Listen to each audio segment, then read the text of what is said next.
podcast Basarnas, podcast sumber informasi dan sarana edukasi dari Balai Diklat Basarnas. Senang banget hari ini bersama saya lagi Abex, kembali menemani dan menyapa kawan SAR Indonesia dimanapun kalian berada. Semoga semuanya sehat-sehat, baik-baik, dan semoga semuanya berbahagia. Aduh, saya senang banget kembali di episode yang berbeda setelah kita banyak mengulik dan belajar mengenai pengalaman-pengalaman seru di Balai Diklat Basarnas. Gimana, udah nonton belum nih episode-episode sebelumnya? Kalau belum, jangan lupa pantengin channel YouTube-nya Balai Diklat Basarnas Official. Stay tune terus, turn on notification-nya, kemudian subscribe, jangan lupa likes dan komen dan share jika dirasa tayangan ini memberikan manfaat supaya semuanya tahu nih dan kenal lebih jauh tentang Balai Diklat Basarnas. Udah gak sabar, hari ini saya punya dua narasumber bintang tamu yang gak kalah kece, keren-keren. Kalau baca pengalamannya, sepak terjangnya udah kemana-mana. Saya pengen banget ngegali, ngobrol lebih jauh. Langsung aja kita ketemu narasumber kita hari ini. Selamat pagi, selamat datang di podcast Basarnas. Pagi. Saya kenalkan, ini ada Pak Ikadek Dedi Karyadi, Pranata SAR Direktorat Kesiapsiagaan Basarnas. Kemudian ada Pak Torang Hutaha Ean dari Kasih Penyiapan Sarpras Balai Diklat Basarnas. Selamat datang. Selamat pagi. Hari ini saya dikelilingi cowok-cowok keren lagi. Gimana kabarnya? Baik. Sehat semua? Sehat. Masih Saya sapa semangat dulu dong. Boleh, saya Kawan hai SAR dulu Indonesia. sama. Salam sehat semua. Jumpa di podcast Balai Diklat Basarnas. Tuh, hai kawan SAR Indonesia. Hari ini kita bakalan ngobrol-ngobrol karena ini materinya cukup menyenangkan ini. Kita akan ngebahas sesuatu yang sangat penting yang melandasi semua kegiatan operasional ada di sini. Kita kedatangan tamu. Ini yang pertama dari Kasih Penyiapan Sarpras Balai Diklat Basarnas. Kemudian ada Pranata SAR Direktorat Kesiapsiagaan Basarnas. Ada yang beda nggak? Kawan SAR Indonesia ada yang notice nggak?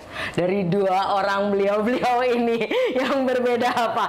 Kita akan ngebahas tentang Diklat SAR Planning. Kita akan cari tahu apa sih Diklat SAR Planning itu, sesuai dari namanya aja, yaitu perencanaan.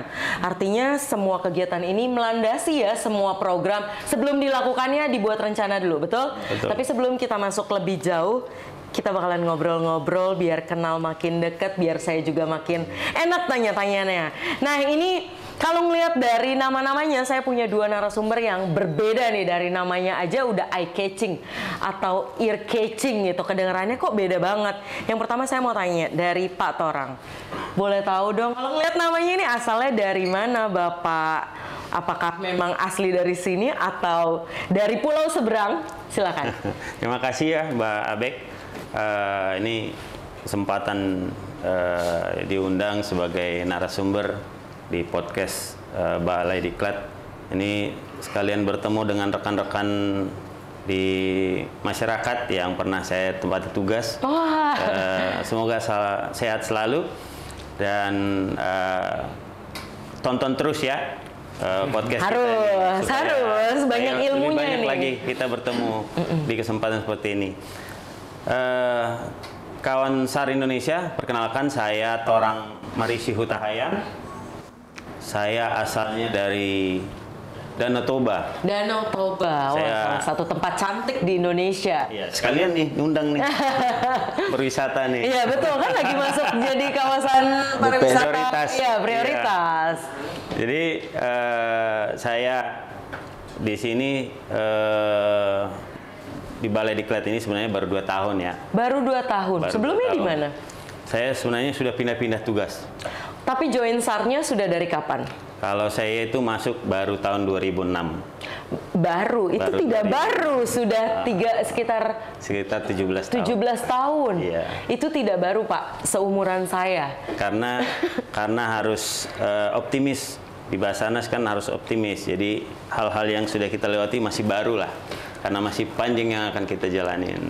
Betul, mantap. Jadi asalnya dari Danau Toba, Ya. kemudian 2006 pindah ke Jakarta. Atau 2006 kemana? saya diterima di kantor SAR Medan. Kantor SAR Medan, berarti di tengah kota dong? Enggak, atau di... Dulunya di Bandara Polonia ya, kantornya itu di Bandara Polonia. 2006 saya diterima, kemudian awal saya diterima sebagai rescuer. Berarti sudah pernah menjadi rescuer dan sudah mondar-mandir kemana-mana untuk nge-rescue dong? Kalau profesional saya sih di bidang itu. Di bidang Tapi itu. kalau saya ditugaskan di tempat yang lain sesuai dengan arahan pimpinan, kita mau siap. Ikut siap-siap aja, gaskan. Iya. Oke, berarti dari 2006 di Kota Medan, kemudian dipindah tugaskan. Iya, jadi 2013 saya dapat penugasan tempat baru ya, tempat baru sebagai kepala koordinator Posars Nias dulu.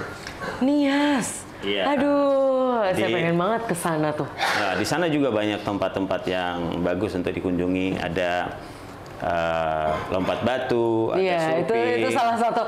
Oh, enak ya ini Ada jadi diving. jadi rescuer atau jadi anggota Basarnas ini enak ya kalau bisa dapat penempatan Iya. tugas di mana-mana ya. Sekaligus kita latihan, kita observasi lapangan. Kalau ada operasi SAR, kita sudah tahu nanti. Udah tahu ya bisa Memutuskan kemana. apa yang akan kita lakukan saat operasi terjadi. Mana yang lebih mudah dan safety untuk kita laksanakan. Dan itu kan salah satu bagian dari I kerjaan. see. Nanti kita akan bahas lebih jauh. Nah, kemudian berarti ini saya panggilnya Pak Kadek, betul? Kadek. Pak Kadek. Kalau di sini kadek aja. Kadek aja. Kalau misalkan di Bali kadek namanya banyak. Banyak banget ya, iya. Kalau dipanggil Kadek bisa nengok 1000 Iya, orang. Ponakan saya juga Kadek soalnya namanya. Oke, Pak Kadek, apa kabar? Baik, Mbak. Jadi aslinya dari, kalau sesuai namanya nih udah ketahuan dong. Dari Bali. Dari Bali. Kawan SAR Bali. Selamat pagi. Selamat pagi. Ini Semeton. Semeton. Semeton. Sekarang tapi gatel. Masih ingat ya walaupun saya lama merantau.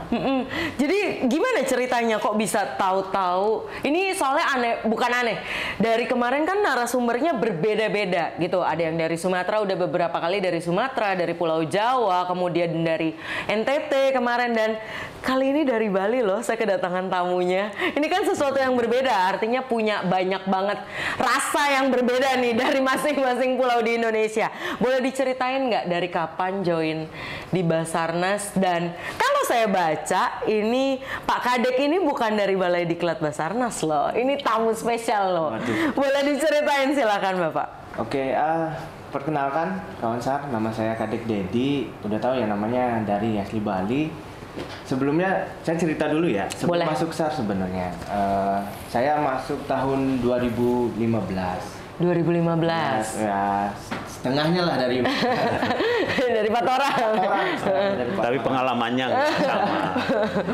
Iya, dan sebelumnya kerja di Angkasa Pura. Angkasa Pura Airport. Angkasa Pura Heeh. Airport di bagian sama juga rescue. Di Bali atau di Jakarta? Di Kupang. Di Kupang, aduh itu saya baru dari sana kemarin. Oke, Kupang El Tari. benar Kupang El Tari. Nah, dan saya memang lulusan dari STPI, Sekolah Tinggi Penerbangan Indonesia. Oke, STP. Dulu, dan lulus 2012, 2014 kerja di Kupang, Angkasa Pura 1, dan 2015 memilih PNS. PNS. Antara sebenarnya bingung tuh kemarin pilih BUMN atau PNS.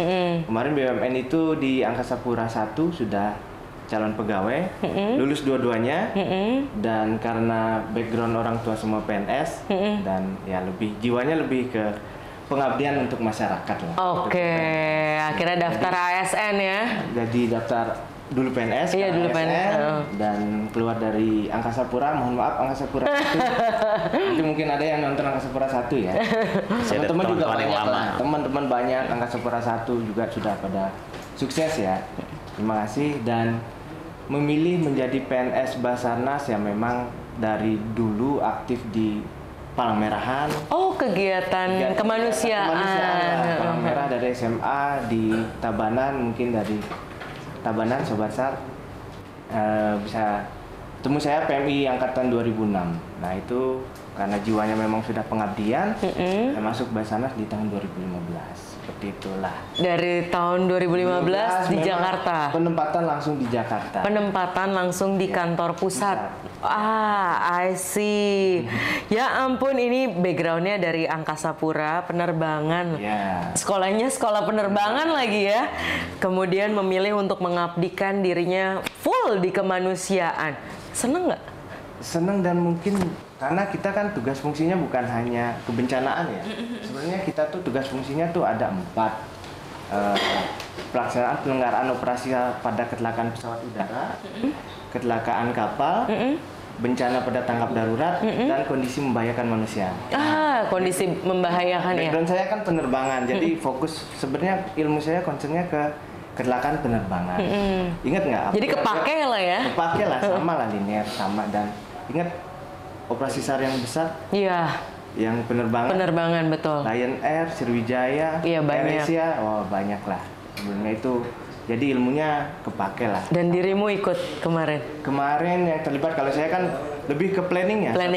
Pembuatan planningnya. Pembuatan rencana segala macam di bawah apa? Jadi tepat nih narsumnya untuk SAR planning. Mantap. Pas banget ya lagi ada diklatnya. Oke.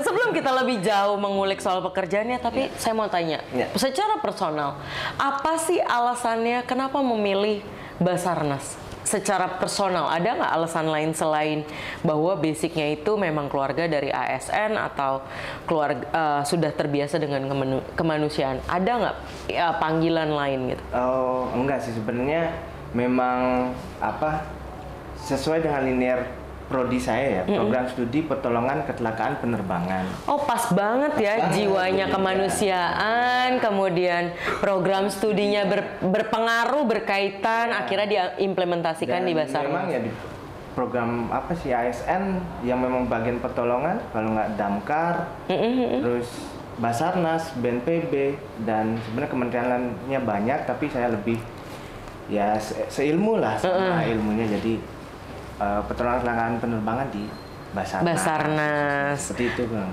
Oke, kalau Pak Torang sendiri punya nggak alasan pribadi apa yang personal gitu, kenapa masuk ke Basarnas? Kalau personal di awal ya saya memang cari kerja dulu. Cari kerja, yang penting dapat dulu pasti ya. Yang penting pegawai negeri dulu. Tetapi di saat saya memilih, nah ini mungkin di saat itu petunjuk lah yang jadi keputusan saya yang saya lihat sekarang ini. Ini memang diarahkan saya supaya masuk di Basarnas ini. Setelah di dalam Basarnas ini baru saya tahu, oh ini passion saya ini. Oh, baru berasa passionnya itu di Basarnas. Di dalam. Iya, memang sebelumnya pengennya jadi apa? Sebenarnya saya dulu kan sebelum masuk Basarnas ini sedang kuliah. Sedang kuliah di Universitas Sumatera Utara ya. Saya ngambil jurusan fisika. Wow. Jadi ada sedikit kaitan ini dengan SAR plan-nya. Saya tuh kalau ketemu orang-orang yang belajarnya fisika, atom gitu-gitu, pokoknya keilmuan seperti itu tuh saya selalu amazed gitu.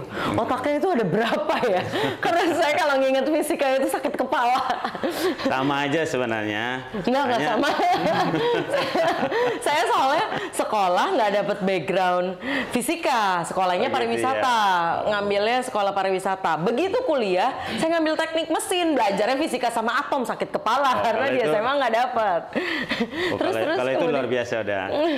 Jadi kalau saya dulu memang kebetulan ya universitas saya itu nggak jauh dengan kantor yang dulu di Polonia. Jadi adalah waktu yang intens. Polonia tapi berarti bukan tengah kota ya, karena airport Medan itu tidak di tengah kota. Dulunya kan di tengah kota. Polonia. Iya, Polonia dulu. Sekarang ya Kuala Namu udah beda. Iya. Jadi setelah saya masuk ke dalam, baru wah ini rupanya yang menjadi tugas. Dulu saya pikir nih hanya menjaga pulau malah. Penjaga pulau. Dulu. Tapi setelah saya dalam, luar biasa. Dan awalnya saya pikir hanya mengevakuasi, mengevakuasi korban gitu. Tapi setelah mendalam saya dapat diklat, kemudian ada pengalaman, ada yang lebih khusus lagi, bagaimana cara untuk menyelamatkan orang. Ya. Itu yang menjadi passion saya. Wah, kita kan harus bermanfaat jadi orang. Bagaimana caranya bermanfaat, jadi manusia yang bermanfaat. Iya, itulah jadi passion saya sebenarnya. I see. Oke. Ini menarik sekali ya kawan SAR Indonesia. Banyak banget orang yang berpikiran di awal itu, bahkan ini tadi udah diceritain nih dari narasumber kita, dari Pak Torang, bahkan dari sebelum-sebelumnya, mereka sendiri tuh mempunyai perspektif yang berbeda tentang Basarnas. Dipikirnya Basarnas itu apa sih? Mudah-mudahan dengan tayangan ini makin terbuka bahwa Basarnas itu bukan cuman evakuasi selesai, tapi tadi ada menyelamatkan selain bencana, kemudian menyelamatkan dalam kondisi dalam tapi kondisi yang membahayakan. Mudah-mudahan semakin ke tahun sekarang ini masyarakat kan sudah mulai melihat bagaimana pelayanan Basarnas saat ini dan apa sih yang menjadi tugas fungsi Basarnas dan bagaimana sih komunikasi dari masyarakat ke kita sudah mulai. Kalau dulu kan sulit sebenarnya. Kalau dulu kayak kaku ya. Apa sih pakai orange sih? Satu, komunikasi dulu kan nggak segampang sekarang. Yes, betul sekali. Untuk memberikan laporan juga nggak segampang sekarang. Kemudian dulu juga fasilitas kita sangat kurang. Terbatas.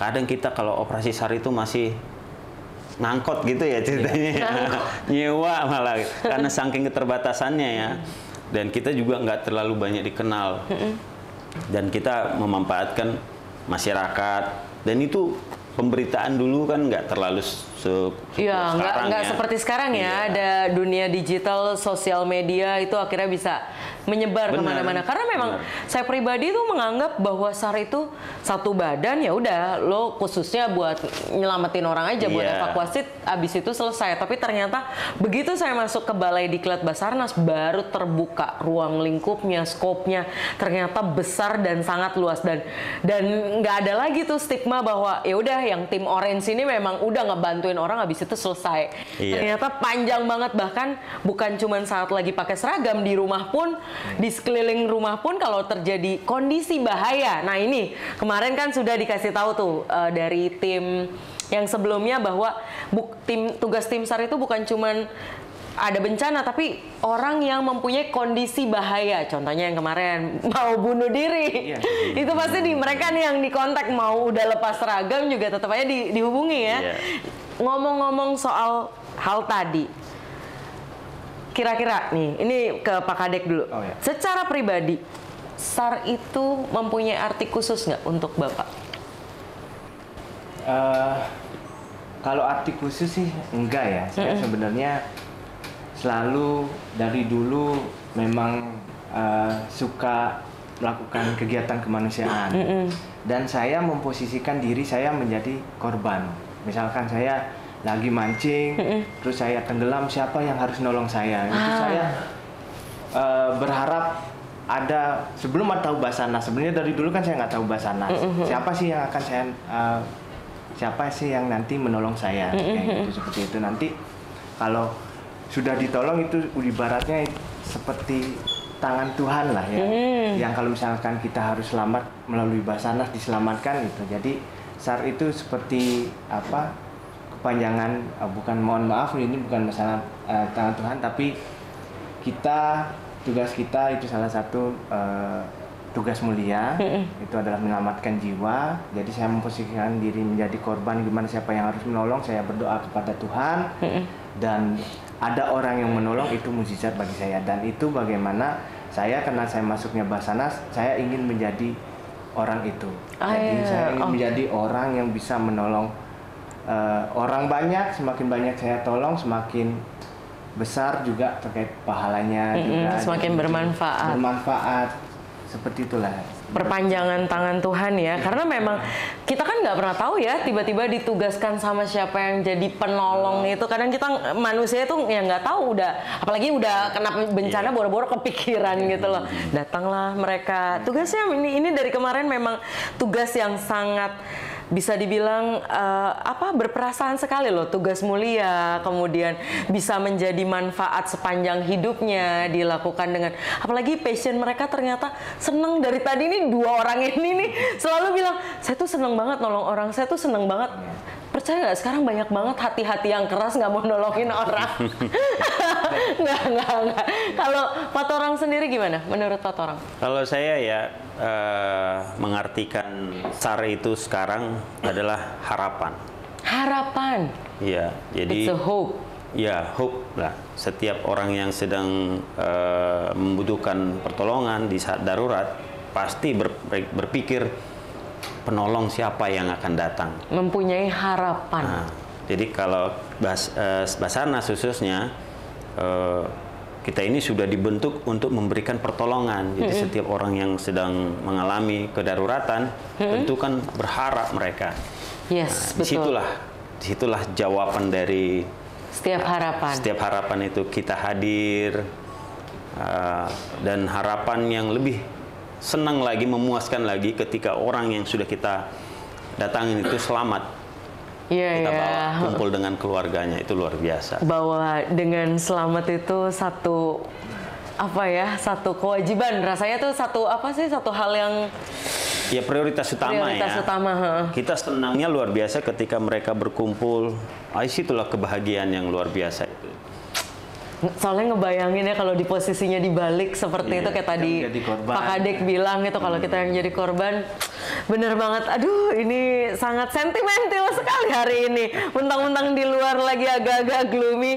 Oke, kita akan bahas selanjutnya, kita akan bahas tentang seluk-beluk pekerjaan di dalamnya. Apa sih SAR planning itu, ada apa aja sih? Kita bakalan simak tayangan berikutnya lagi. Tadi kita udah kenal lebih dekat lagi beliau-beliau ini. Banyak banget pengalaman yang sudah dikerjakan karena mulai dari tahun 2006, kemudian 2015, itu tahun yang bukan sebentar untuk menjalani ruang seluk-beluk di Basarnas. Nah, saya punya pertanyaan karena ini tertarik sekali dengan title-nya. Pak Torang, mungkin boleh diceritain apa sih kasih penyiapan Sarpras Balai Diklat Basarnas? Ini saya orang awam, nggak paham nih, dan tugasnya tuh apa aja sih? Silakan Pak Torang. Ya, kalau dari namanya sudah bisa diterjemahkan ya, kasih penyiapan sarana prasarana. Kasih kepala seksi. Kepala seksi. Oke. Ya. Jadi tugas kita di sarana prasarana ini, penyiapan ini, memastikan pemenuhan peralatan sarana prasarana, alat bantu instruksi untuk balai diklat, untuk setiap diklat tersedia dan siap digunakan. Karena setiap diklat kualitasnya itu bisa maksimum ketika sarana prasarana itu siap dan dipenuhi dengan baik. Gitu. I see, oke. Ini sudah berapa lama Bapak menjadi kasih penyiapan Sarpras ini? Saya baru 5 bulan. Baru 5 bulan. Nah, boleh dong dikasih tahu sebelumnya tugasnya itu di mana aja sih? Kapan selesai jadi rescuer? Ya, memang hati kita ini ya, apalagi kalau sudah di awal itu diterjunkan sebagai rescuer, punya pengalaman sebagai langsung menolong, itu tidak akan terlupakan ya. Memang berbeda sekali ya. Berbeda, tetapi kita namanya tugas, apapun tugas yang diberikan pimpinan, kita harus maksimalkan ya. Saya awalnya dari Medan ya, rescuer. Saya rescuer itu dari 2006 sampai 2013. Oh, lama ya? 2013. Kemudian muter-muter. Masih di Medan. Masih di Medan. Nah, kurun waktu 2013 ini kan banyak nih operasi yang sudah kita tangani nih. Nanti terkait juga dengan SAR Plan. Kemudian 2013 saya diberi tugas sebagai koordinator Posar Nias. Sekali lagi saya sapa nih Nias. Kawan SAR ini Nias. Kawan SAR Nias. Kemudian 2015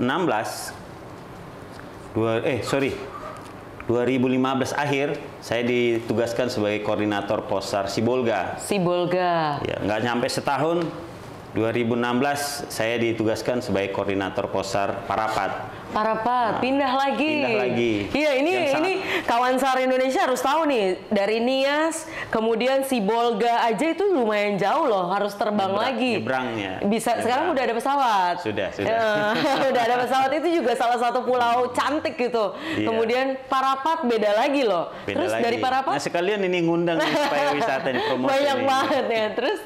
Nah, setelah itu di Parapat ya yang paling berkesan itu ya kejadian Sinar Bangun ya, mungkin ada yang sebagian yang ingat. Mudah-mudahan itu tidak terjadi lagi ya, kapal tenggelam Sinar Bangun.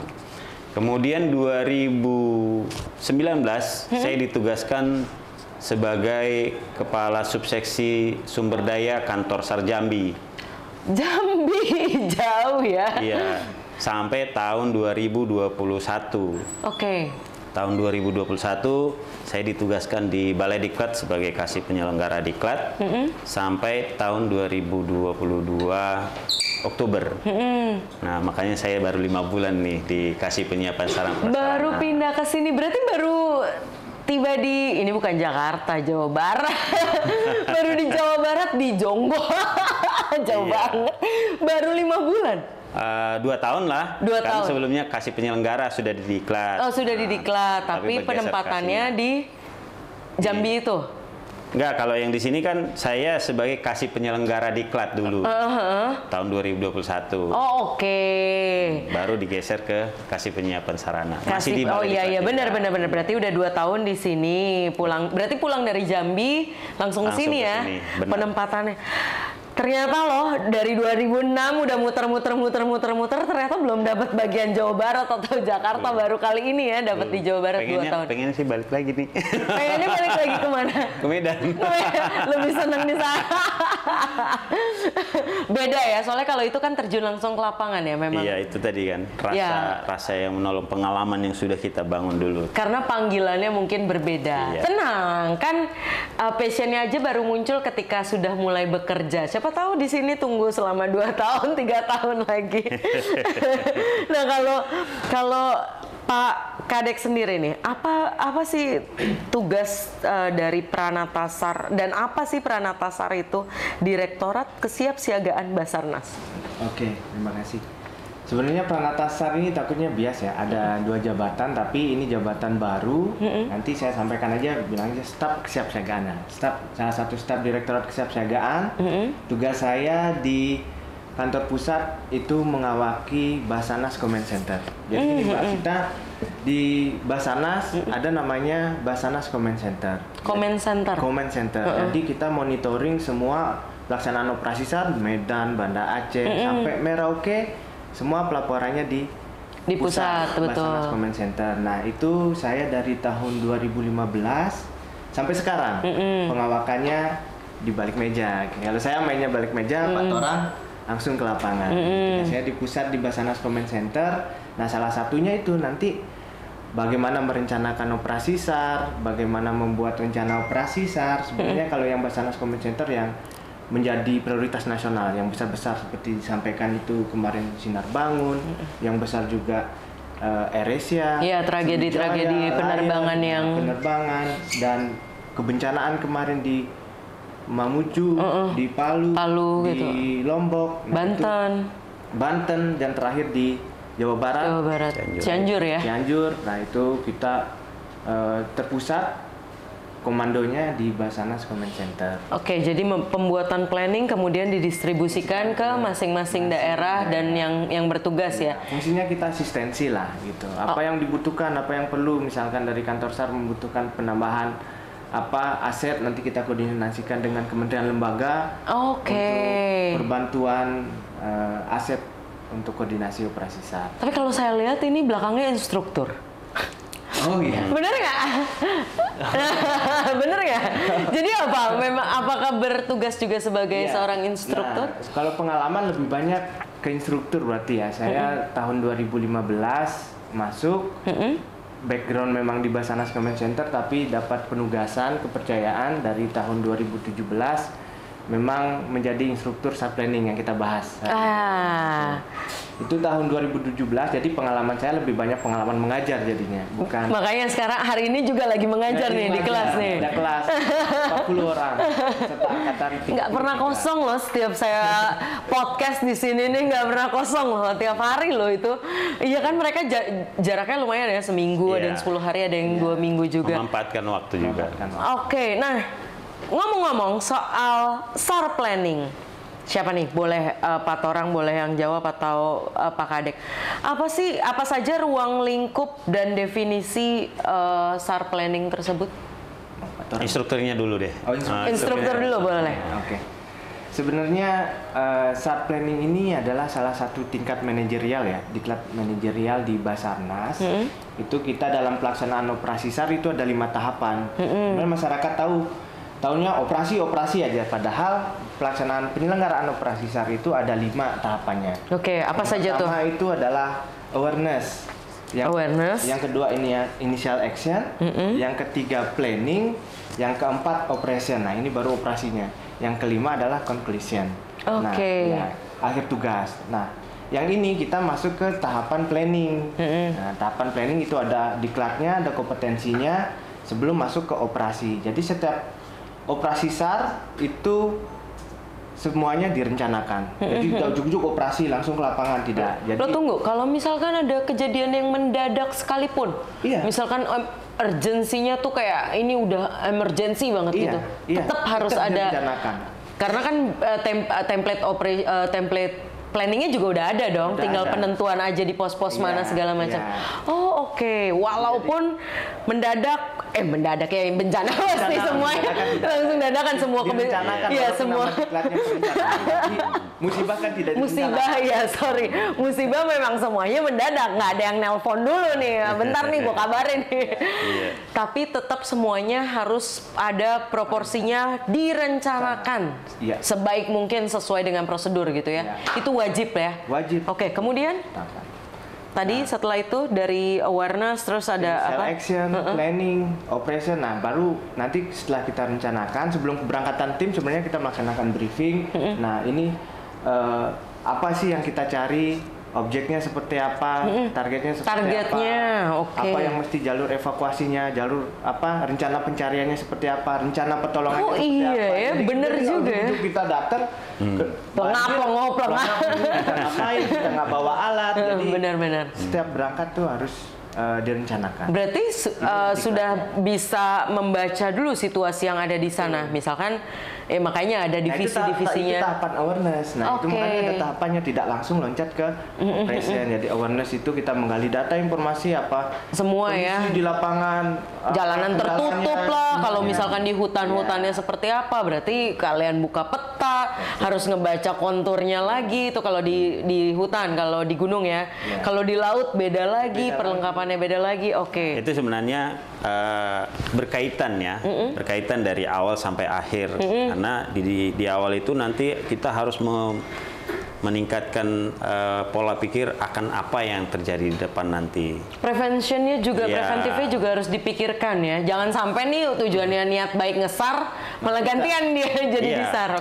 Banyak hal yang kita pertimbangkan, bukan hanya dari keselamatan kita, keselamatan orang yang kita selamatkan, orang yang bergabung, kemudian peralatan yang banyak hal yang memang kita pertimbangkan. Itulah pentingnya perencanaan itu. Berarti ruang lingkup SAR planning sendiri itu luas sekali ya. Iya.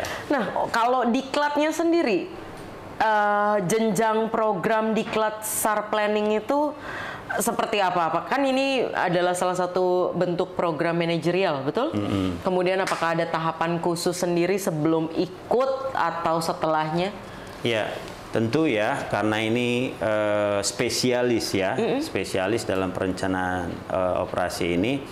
Setiap peserta diklat itu harus menyelesaikan dulu satu diklat lanjutan, teknis lanjutan. Oh, jadi dari dasar, kemudian ngambil salah satu spesialis diklat lanjutan? Iya, baru boleh. Apapun itu? Ya, apapun itu. Itu kan salah satu persyaratan yang sudah kita buat. Seharusnya sih diselesaikan dulu beberapa hal, tapi kan dengan jumlah banyaknya rescuers Indonesia, dengan melihat intensitasnya nanti diklat, nggak akan mungkin semuanya harus selesai baru dia ngikutin gitu ya. Ya harus selesaikan dulu satu, jadi itu persyaratan. Dan mayoritas yang sudah kita buat persyaratan ini sangat mudah untuk mereka tanggapi, sehingga nalar mereka untuk melaksanakan operasi pun akan lebih gampang gitu. Oke. Berarti setelah kalau sudah mengikuti program Diklat SAR Planning, setelah itu apakah ada lanjutannya? Ya, ada lagi lanjutannya, kita sebut SMC ya, SAR Mission Coordination. Oke, SMC. Nah, jadi pada posisi saat ini mereka lulus, nanti mereka ini bisa nanti masuk, nanti kalau ada operasi SAR, ada satu organisasi yang terbentuk otomatis saat operasi SAR. Ada itu SAR Mission SAR Koordinasi, kemudian SAR Misi Koordinasi, nanti di bawahnya itu ada asisten SAR Misi Koordinasi.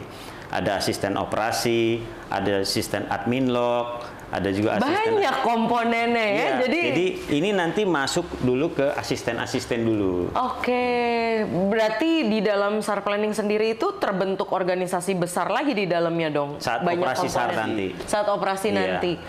Nah, ngomong-ngomong, nih ini mungkin Pak Kadek bisa jawab nih. Materi kurikulum, teknik-teknik Diklat SAR Planning itu ada apa aja materinya? Oke, mungkin takutnya kawan SAR ini karena terlalu teknis ya, jadi gambarkan aja. Iya. Kalau mau tahu lebih jauh boleh gabung gitu daftar. Masuk Basarnas dulu.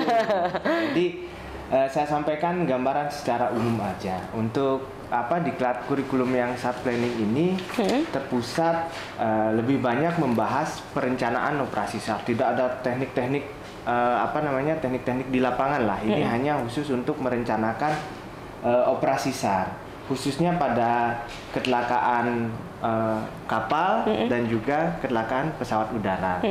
Masuk kebencanaan sedikit, tapi domain untuk planningnya, untuk Diklat SAR Planning ini lebih ke penerbangan dan pelayaran. Misalkan terjadi kecelakaan pesawat udara, kita tuh diajarkan untuk menghitung ketika pesawat udara engine-nya salah satunya mati nih. Nah, dia terpaksa mau mendarat darurat. Nah, posisinya di mana? Nah, itu kita hitung. Ada itu fisika, matematik, semua masuk di situ. Jadi sebenarnya kalau lebih bagus lagi ada peserta biar kita tahu lihat mukanya tuh dari awal cerah. Mungkin harusnya kalian nih nge-shoot yang lagi belajar nih di belakang ya. Iya. Harusnya nge-shoot nih. Biasanya kalau lagi diklat begini ini agak licin. Tangan agak tremor ya. terus. Iya, jadi kita hitung itu berapa kecepatan pesawat, langsung headingnya berapa, jatuhnya di mana, itu bisa dihitung. Itu menarik. Juga itu di penerbangan untuk pelayarannya, ketika misalkan kalau objek di laut, kapal tenggelam, biasanya setelah 2 hari 3 hari dia kan hanyut. Iya. Hanyut kemana bisa bergeser ke bawah arus. Ke bawah arus, nah itu kita hitung. Bisa juga ya. Bisa, ada matematiknya, itu kita hitung.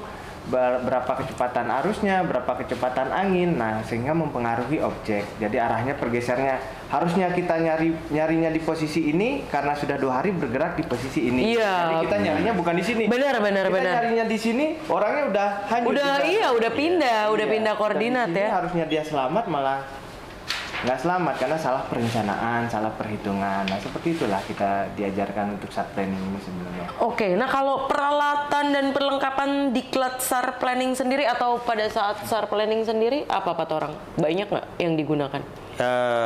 Sebenarnya peralatannya semua sama seperti kita membuat perhitungan ya, buat perhitungan. Tapi lebih banyak lagi alat bantu yang kita gunakan seperti kompas, kemudian peta, kemudian alat plotting untuk mengukur. Disesuaikan dengan lokasi kejadian mana yang ya. kita mau rencanakan. Dan ada juga worksheet yang kita gunakan untuk membantu memudahkan pengelompokan data sehingga nanti kita dapatkan hasil akhir itu sudah mulai dari SOP awal sampai akhir gitu. Oke. Jadi pengaruh-pengaruh yang mempengaruhi nanti ada pergerakan, mulai dia misalkan pesawat terbang mulai take off sampai dia lost contact itu sudah masuk data-data yang kita sudah di-input cari. Iya, itu masuk ke awareness tadi tuh. Iya, mulai dari cuaca, jamnya kejadian, kemudian data-data pesawatnya, kemudian berapa POB-nya, alat navigasinya dan segala macam kita tuangkan di dalam itu. Nanti kita kita kumpulkan, kemudian itu kita jadikan perhitungan nanti untuk mendapatkan hasil akhir secara yang akan kita cari itu. Oke, berarti kalau untuk peralatan dan perlengkapan sendiri itu memang under divisi kalian, under SAR Planning, atau ada divisi sendiri untuk yang mengurus inventarisir perlengkapan atau peralatan? Oh, kalau yang kita diklatkan ini kan ini manual sebenarnya, manual sebenarnya. Tapi kalau dalam pelaksanaan operasi sebenarnya ada di pusat, ada di pusat itu namanya SAR Map. Oh, oke. Ini tempatnya beliau nih. Iya, tempatnya Pak Kadek ini. Jadi Pak Kadek nanti yang akan ngeluarin. Iya, sebenarnya ini kan kita tahu basicnya dulu. Ini kenapa sih bisa bergerak? Apa saja sih pengaruhnya? Gitu kita hitung manual. Ini nanti biasanya kalau manual ya itu kita hitung kurang lebih 7 jam. 7 jam baru lama. karena kita belajar basic, tapi karena sekarang ada kemampuan teknologi, ada aplikasi lebih cepat. 5 menit, 10 menit sudah selesai. Nah, itulah kemajuan teknologi. Beberapa peralatan, karena ini kita kan di belakang meja. Tadi kalau untuk manual ada peta, alat plotting, kalkulator dan lain-lain, kompas. Nah, kalau misalkan yang digitalnya kita sudah menggunakan aplikasi. Yang harusnya penghitungan manualnya 7 jam, sekarang jadi lebih cepat. 10 menit bisa kita hitung dalam sudah membentuk area pencarian. Nah, ini mungkin sedikit informasi nih buat kawan SAR Indonesia supaya jadi ilmu. Ceritain dong di antara kalian berdua satu case aja. Bagaimana membuat satu perencanaan yang misalnya nih Pak Kadek yang atau Pak Torang yang sudah pernah lakukan. Satu case seperti apa? Saya punya pengalaman operasi SAR Kasa 212. Jatuh di Gunung Bahorok ya, Pegunungan Bahorok, tahun 2011 kalau tidak salah. Nah, jadi inilah untungnya kita melaksanakan diklat ini. Pengaruh-pengaruh yang bisa masuk dalam hitungan kita itu mempermudah kita untuk membuat keputusan, sehingga bisa kita langsung menuju lokasi yang kita tuju, tidak mengulur waktu yang panjang lagi karena kita sudah punya pengaruh-pengaruh seperti yang sudah kita hitung waktu diklat itu. Jadi waktu Kasa 21 jatuh 2011. 2011 udah lama banget. Kebetulan jatuhnya itu kan di tengah hutan. Jadi iya, Bahorok itu masih masuk ke Taman Nasional. Iya. Iya. Itu kawasan hutan Leuser yang dilindungi. Benar. Padat sekali. Iya, vegetasinya saya kira 4 kayak. Itu belum pernah disentuh ya. Iya, betul. Masukin. Nah, dari awal lost contact, mulai dari berangkat dari Polonia sampai rencana tiba di Kota Cane waktu itu. Oh, Kota Cane. Tujuannya itu flight plan-nya, tapi dia di sekitar nggak nyampe 15 menit ya, dia sudah lost contact. Nah, mulai dari situ kita bisa menghitung di mana sih posisi terakhir dia, kecepatan dia terakhir berapa, yang digunakan berapa, bebannya berapa. Nah, itu sehingga kita bisa tahu, ini dia di seputaran sini. Berarti dapat data dari Airnav, ada juga dari perusahaan, ada juga dari maskapai ya. Data itu yang kita kumpulkan. Oke, dari data itu baru dibuat satu perencanaan bawa apa kemana, kira-kira titik koordinat lokasi terakhir dia di mana, sehingga kita juga lihat lokasi ini, dia di hutan, lebatnya begini.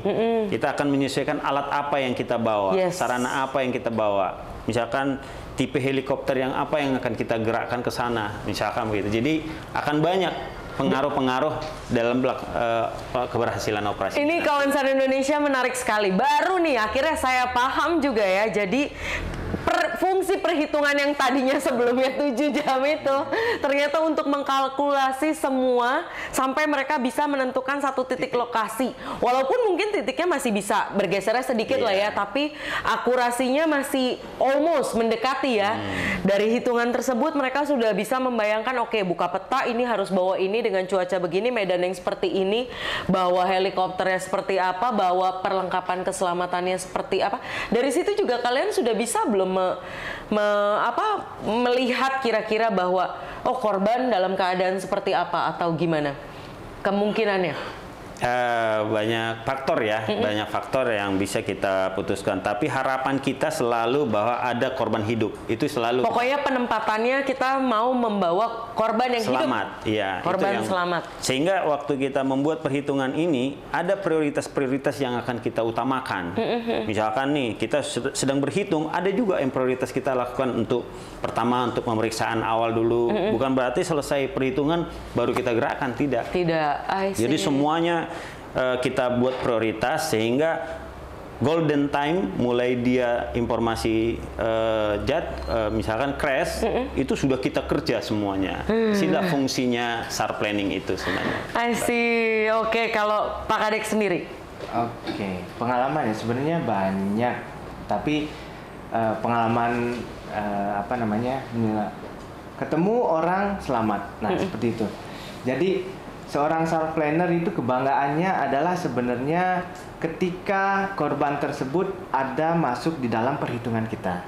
Jadi kita hitung ternyata korbannya ada di sana dan selamat. Nah, itu salah satu kebanggaan dari seorang planner. Oh, berarti tepat perhitungan kita. Jangan sampai kita cari di area situ tidak ada, berarti mungkin kita yang salah hitung. Kita salah harusnya dikali malah dibagi, area harusnya ke timur malah kita nyarinya ke barat. Nah, itu salah satu kebanggaan saya pribadi menjadi planner itu.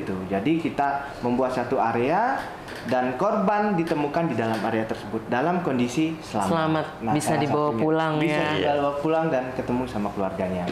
Dan kemarin contohnya itu adalah salah satu kejadian di Samudra Hindia.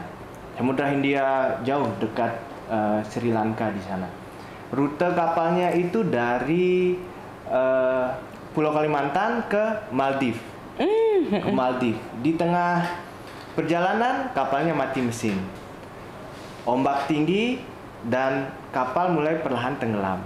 Nah, jadi kita harus tahu nih, kejadian seperti ini apa yang mesti dilakukan dan apa yang mesti direncanakan. Nah, mungkin yang belum diklat SAR planning itu nggak tahu tuh gimana cara untuk menyelamatkan orang itu warga negara Indonesia mau tenggelam di tengah Samudra Hindia. Nah, itu kita ajarkan juga di sini. Jadi bagaimana rencananya, seperti apa? Nah, itu saya ceritakan. Jadi kita diajarkan, kita punya sistem namanya e-broadcast, kita canggih di Basarnas, kita bisa mengirimkan pesan-pesan emergensi ke kapal melintas. Karena kalau kita kirimkan kapal kita dengan jarak 400 sampai 500 nautical mile, itu tidak mungkin. Kejauhan ya. Itu 2 hari gitu. Nah, dan sedangkan kapalnya mau tenggelam. Jadi kita bisa, seorang planner harus memikirkan bagaimana caranya. Tadi kita sudah dilengkapi beberapa aplikasi canggih bagaimana dapat menyelamatkan orang. Jadi kita bisa mengirimkan pesan ke kapal-kapal yang melintas, kita arahkan kapal yang melintas untuk menyelamatkan korban tersebut. Nah, kita rencanakan lagi mau dibawa evakuasi kemana nih? Pakai apa? Udah pakai kapal tersebut. Ada kapal melintas dari rutenya Cina ke Brasil. Wow, jauh ya. Kita komunikasikan dengan kapal tersebut, disuruh evakuasi korbannya 10 orang tenggelam. Nah, jadi kita mau dibawa kemana nih korban setelah kita rencanakan untuk penyelamatan, mau dibawa mana ke evakuasi, mau dibawa kemana. Nah, itu harus diajarkan juga bagaimana, dan lanjutnya kita bawa mereka korban 10 orang ini ke La Reunion di pulau di samping Madagaskar. 10 orang. Jadi itu ada tekniknya untuk perencanaan seperti apa, bagaimana prosesnya. Jadi 10 orang itu berhasil dievakuasi ke dan semua selamat. Jadi dari La Reunion dipulangkan ke Indonesia, kita koordinasi dengan Kementerian Luar Negeri, jalan-jalan dulu ke La Reunion, ke Paris, baru lanjut ke Indonesia. Jadi ilmu-ilmu itulah kita diajarkan bagaimana ketika ada kecelakaan, perencanaannya seperti apa, itu yang diajarkan. Ngomong-ngomong tadi soal yang disebutkan, saya dengar bahwa Diklat SAR Planning ini bukan cuma nasional ya, ada internasional juga. Iya. Yang sudah dijalani, boleh diceritain sedikit nggak? Oh iya, berarti sebenarnya Diklat SAR Planning ini hanya ada satu ya di Basarnas, nggak ada diklat-diklat lainnya di Indonesia khususnya, dan kita Basarnas juga sudah dipandang profesional dan penyelenggaraan operasinya selalu sukses, mulai dari AirAsia, Sriwijaya, Lion Air dan lain-lain. Nah, banyak negara yang tertarik nih. Salah satunya Diklat SAR Planning. Kemarin tahun 2018 Brunei minta ke sini. Diklat SAR Planning. Jadi di sini nih diklatnya. Kita kerjasama dengan STPI, Sekolah Tinggi Penerbangan Indonesia, dan instrukturnya dari Basarnas. Kita programnya itu cross program, instruktur ke sana dan praktek ke sini. Kunjungan ke Balai Diklat dan juga Basarnas Command Center. Itu 2018-2019. Selanjutnya ada Diklat ASEAN SAR Planning. Jadi negara-negara ASEAN belajar SAR Planning di Indonesia. Tuh, bahkan negara ASEAN aja belajarnya ke sini ya, berarti khusus ini. Ini memang nama Basarnas ini sudah mulai mencuat ya di kalangan dunia sendiri, karena kemarin pun saya dengar Pak diundang ke Turki untuk bantu di sana juga, karena memang nama Basarnas sudah mulai dikenal, udah go internasional. Aduh, senang banget loh pengalaman mereka itu, seru-seru sekali, dan sayang banget nih kita harus menyudahi. Padahal masih banyak yang bisa digali. Tapi mudah-mudahan apa yang disampaikan itu bisa memberikan manfaat ya, karena SAR Planning sendiri ternyata skopnya luas sekali. Ini pengalamannya seru banget. Nah, makanya nih kawan SAR Indonesia, kalau mau tahu lebih jauh, daftar jadi ASN. Basarnas masih membuka dan membutuhkan banyak potensi, banyak anggota. Daftar biar terus ambil divisinya, ambil direktoratnya, ini khusus kesiagaan, betul? Kesiapsiagaan. Oke, sebelum kita tutup nih, boleh dong kasih closing statement, harapan, pesan dan harapan dari Pak Torang dulu buat kawan SAR Indonesia, buat masyarakat Indonesia tentang SAR di Indonesia. Ya, kawan SAR Indonesia, kita pengalaman melaksanakan operasi SAR selama kurun waktu sekitar 17 tahun ya, selama saya bertugas. Saya melihat memang kita harus bersatu padu, kita harus kerjasama, karena ini bisa tugas kita bersama untuk saling menolong, baik dari sistem informasi maupun perbantuan peralatan juga, personel juga. Harapan saya seperti moto Basarnas ya, Afik Nam Jagat Samagram. Ya, semoga selamatlah alam semesta. Samagram. Itu. Mantap.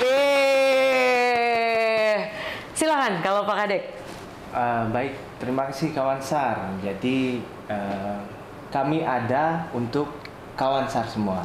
Apabila terjadi emergensi, ada kondisi membahayakan manusia lainnya, panggil Basarnas. Kami selalu ada untuk kawan SAR dimanapun, kapanpun.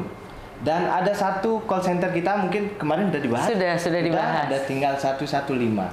Jadi saya sampaikan ada 43 kantor SAR dari Sabang sampai Merauke, ada 43 kantor SAR. Silahkan kontak kami kalau ada kondisi emergensi. Basarnas selalu hadir untuk kawan SAR. Mantap. Tapi jangan di-prank. Ingat, jangan di-prank. Sekarang teknologinya udah lebih bagus. Kita bakalan bisa ngelihat siapa yang nge-prank. Betul?